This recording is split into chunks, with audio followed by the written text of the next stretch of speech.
আমাৰ জীৱনত বা মানৱ জীৱনত নৰম দক্ষতাৰ প্ৰয়োজনীয়তা অৰ্থাৎ সফট স্কিলৰ প্ৰয়োজনীয়তা কি, কিয়, কাক, কেতিয়া আৰু কেনেকৈ এই প্ৰশ্নসমূহৰ উত্তৰ বিচাৰি যাওঁ আহক।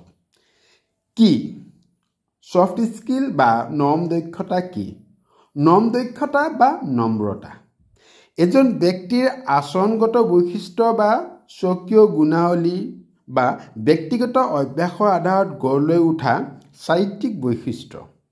চমুকৈ ক'বলৈ গ'লে নিজৰ লগতে সকলোৰে প্ৰতি নৰম মনোভাৱ সম্পন্ন ব্যক্তি হ'ল নম্ৰতা অৰ্থাৎ সিয়ে হ'ল সফট স্কিল বা নৰম দক্ষতা। গতিকে ব্যক্তিৰ ব্যক্তিগত, পেছাগত, সামাজিক, মানৱীয় আৰু মনোবৈজ্ঞানিক নৰম ভাৱাপন্ন সম্পন্নতা বা নম্ৰ মনোভাৱেই হ'ল নৰম দক্ষতা। যেনে মনোভাৱ, দায়িত্ববোধ, আত্মবিশ্বাস, অখণ্ডতা, মূল্যবোধ, নৈতিকতা, স্থিৰতা, যুক্তিযুক্ততা, বাস্তৱবাদিতা, ভাল শ্ৰোতা, সহানুভূতিশীলতা, সাহসিকতা, সমস্যা সমাধান ক্ষমতা, সিদ্ধান্ত গ্ৰহণ কৰিব পৰা ক্ষমতা, শৃংখলাবদ্ধতা, সক্ৰিয়তা, সময়ানুভূতিশীলতা বা সময় ব্যৱস্থাপনাৰ ক্ষমতা, দলীয় মনোভাৱ সম্পন্ন, সহযোগিতা, ধৈৰ্যশীল, যোগাযোগ ক্ষমতা সম্পন্ন, সমাযোজনশীল বা সমাযোজন ক্ষমতা সম্পন্ন, সংঘাত নিৰাময় ক্ষমতা সম্পন্ন, সৃষ্টিশীল চিন্তন ক্ষমতা সম্পন্ন, সমালোচনাত্মক চিন্তন ক্ষমতা সম্পন্ন, বিমূৰ্ত চিন্তন ক্ষমতা সম্পন্ন, আৱেগিক ব্যৱস্থাপনাৰ ক্ষমতা সম্পন্ন, সহমৰ্মী,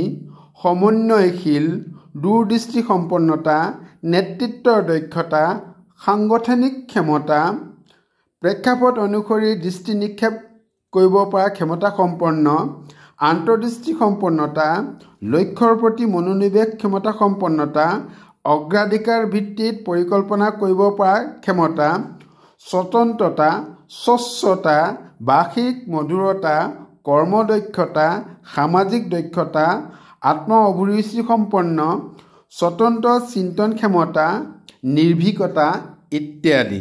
এইসমূহ হ'ল কেইটামান নৰম দক্ষতা বা মানুহৰ নম্ৰ গুণাৱলী। এতিয়া আহোঁ দ্বিতীয় প্ৰশ্ন, কিয়? কিয় লাগে আমাক সফট স্কিল বা নৰম দক্ষতা বা নম্ৰতা?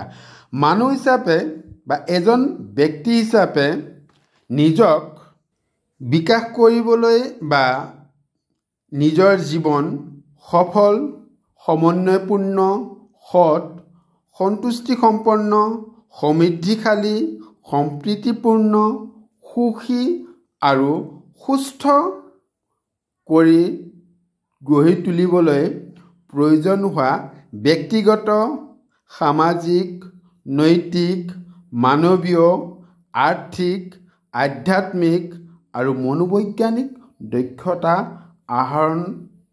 আহৰণৰ বাবে নৰম দক্ষতাৰ আৱশ্যকতা আছে। কিয় লাগে? মানুহ হিচাপে নিজকে প্ৰতিষ্ঠা কৰিবলৈ। এতিয়া তৃতীয় প্ৰশ্ন, কাক লাগে নৰম দক্ষতা বা সফট স্কিল?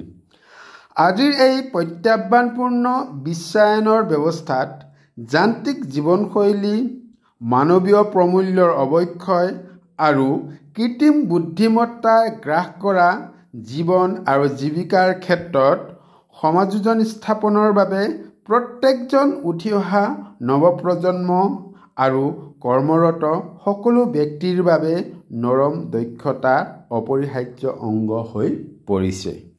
কেতিয়া লাগে নৰম দক্ষতা অৰ্থাৎ when সফট স্কিল? জীৱনৰ প্ৰতিটো মুহূৰ্তত পৰিৱৰ্তিত সমাজ ব্যৱস্থা আৰু সামাজিক, অৰ্থনৈতিক, মানৱীয়, নৈতিক আৰু মনোবৈজ্ঞানিক চাহিদা বা অভাৱ পূৰণ কৰি নিজক সদা সচেতন বা সক্ৰিয় বা কাৰ্যক্ষম ব্যক্তি হিচাপে ৰাখিবলৈ বাল্যাৱস্থাৰ পৰা বৃদ্ধাৱস্থালৈকে সকলোকে নৰম দক্ষতা বা নম্ৰতাৰ আয়ত্তকৰণ অতি আৱশ্যক আৰু এই আয়ত্তকৰণ প্ৰক্ৰিয়া অবিৰত প্ৰক্ৰিয়া হিচাপে অব্যাহত ৰাখিব লাগিব। এতিয়া আহোঁ অন্তিম প্ৰশ্ন, কেনেকৈ আয়ত্ত কৰিম নৰম দক্ষতা বা নম্ৰতা? অভ্যাস, অনুশীলন, শিকাৰু মনোভাৱ, সষ্টম, চিন্তাশীল, যুক্তিবাদী, বাস্তৱবাদী, বুদ্ধিয়ক আৰু নতুনত্বক আঁকোৱালি ল'বলৈ হ'লে প্ৰতিটো ঘটনা পৰিঘটনাৰ ওপৰত নিজকে অৰ্থাৎ নিজৰ বিবেকক প্ৰশ্ন কৰিলেই সকলো আয়ত্ত কৰা সম্ভৱ। কিয়নো আজিৰ বিশ্বত শিকিব বিচাৰিলে, জানিব বিচাৰিলে, আয়ত্ত কৰিব বিচাৰিলে বা আমাৰ শিকাৰ মনোভাৱ থাকিলে শিকাৰ কোনো অসুবিধা নাই, অৰ্থাৎ তথ্য বা উৎসৰ অভাৱ নাই। আছে যদি জনাৰ মানসিকতা বা শিকাৰু মনোভাৱৰহে অভাৱ আছে। আশা কৰোঁ ইয়াৰ জৰিয়তে আপোনালোকে কিঞ্চিতমান হ'লেও উপকৃত হৈছে। নিজৰ জীৱনটো নৰম দক্ষতা কিয় বা কেতিয়া কেনেকৈ সেই বিষয়ে নিজক প্ৰশ্ন কৰিবলৈ যদি সক্ষম হৈছে, সকলোকে ধন্যবাদ জনাইছোঁ। সকলো কুশলে থাকক, মংগলে থাকক। আশা কৰোঁ অনাগত দিনসমূহতো চাই থাকিব মোৰ YouTube channel Self Motivation by Dr. Amarjyoti Bharali. Thanks once again to all.